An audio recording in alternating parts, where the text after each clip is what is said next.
We asked people if the golden rule is extinct. It's hard to say. Oh man. I would say so, yeah. And we asked each other, You're gonna have a bad day. is it even worth it? It's not gone. Becoming less important. Do you think that the golden rule is dead? I think it's what you said, mostly dead, not dead.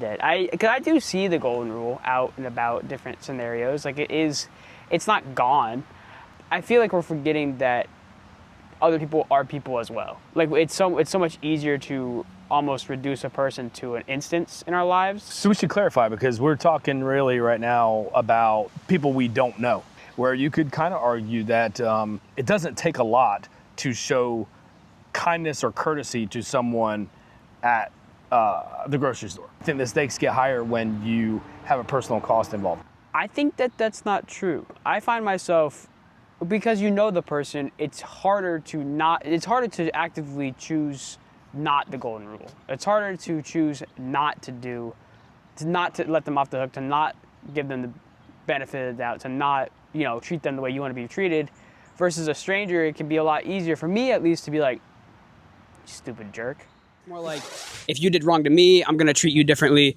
It could be like a mix of both, saying like, let's say like, for example, someone like did you dirty and then you like are in that mentality that you want to do them dirty back. I feel like that could be a mix of both. Or you find yourself having a easier time doing that and like choosing to not participate in the golden rule with friends and family. Maybe. I mean, this kind of digs into a little bit, or goes into, if everybody around you is doing a thing, then you tend to do the same thing and follow that's the social proof idea.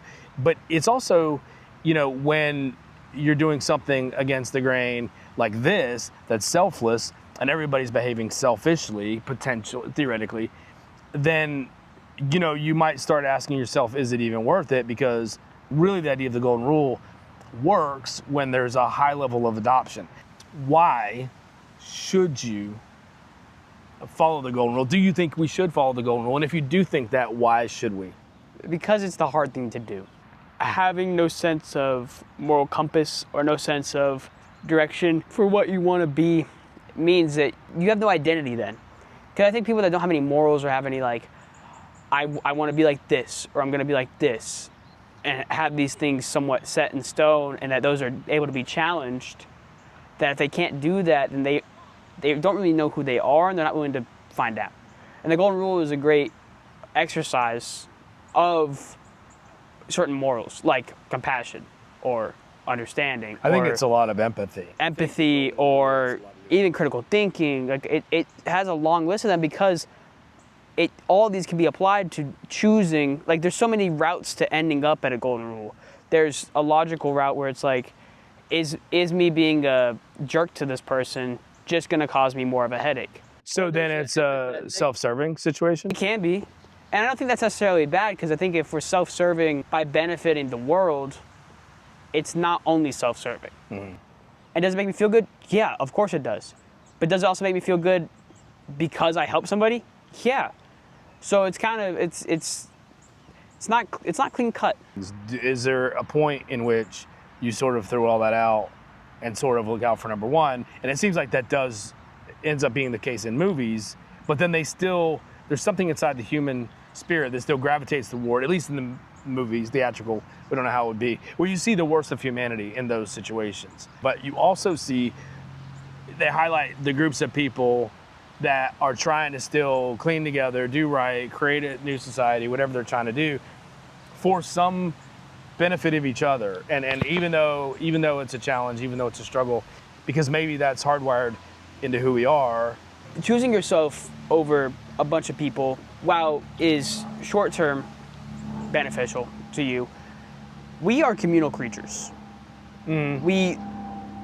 We are desperate for community. There's that, I don't know if it's Oxford or Harvard experiment with the mice, and basically they dripped morphine to mice. 70s or something? Yeah, and then they offered the mice like a communal area, because they were kept in separate cages, like a door that opened, and they offered them communal area, and the mice would end up choosing going to the communal area instead of meth. Right, socialization. A welcoming, socializing community. Versus hardcore drugs. Versus a hardcore drug. That's an addictive hardcore drug, though. And it's And they chose that. And mice can't sit there, and we assume can't sit there and be like, F you. Reason it out. And like logic, it's just self-awareness.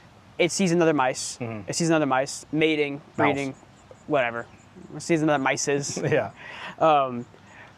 It wants the community, and I think that is implicative.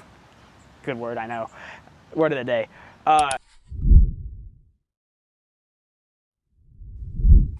It's implicative of the fact that if we want community, we have to act in the interest of our community. You're talking about community, and groups tend to form community of people like them in all sorts of ways in our society. People like that, Dungeons and Dragons. People that and race though and culture is one of those sort of rubber stamp community type of pre-built kind of communities that people tend to and what he was saying is that it's easier for them to have the golden rule with each other.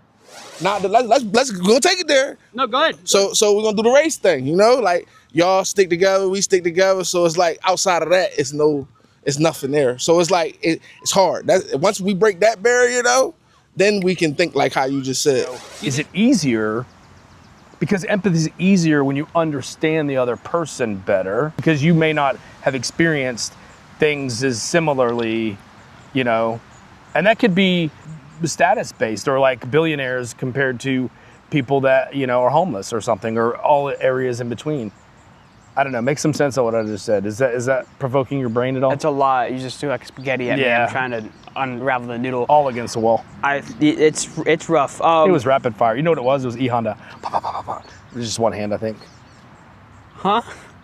Anyways, cultural community being based on groups, and does empathy have something to do with that because they're more similar to each other?